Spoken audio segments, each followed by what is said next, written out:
Free and fair election network FAFEN ने ज़मनी election के इंतखाबी इंतजामात को मजमूई तौर पर बेहतर करार दिया है, लेकिन इंतखाबी मुहिम की खिलाफ वर्जियों को संगीन मसाइल के तौर पर उजागर किया।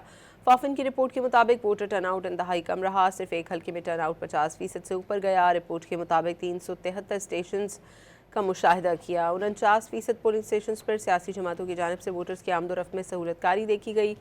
ख़वातीन, बुजुर्ग, माजूर और ट्रांसजेंडर वोटर्स के लिए सहूलियात गैर यकसा थी। 43% पोलिंग स्टेशन नतीजे फॉर्म पर पोलिंग एजेंट से दस्तखत नहीं लिए गए। Free and fair election network FAFEN ने ज़मनी इलेक्शन के इंतखाबी इंतजामात को मजमूई तौर पर बेहतर करार दिया है, लेकिन इंतखाबी मुहिम की खिलाफ वर्जियों को संगीन मसाइल के तौर पर उजागर किया। फॉफन की रिपोर्ट के मुताबिक वोटर टर्नआउट इंतहाई कम रहा, सिर्फ एक हल्के में टर्नआउट 50% से ऊपर गया। रिपोर्ट के मुताबिक 373 स्टेशन का मुशाहिदा किया। 49% पोलिंग स्टेशन पर सियासी जमातों की जानिब से वोटर्स की आमदोरफ्त में सहूलतकारी देखी गई।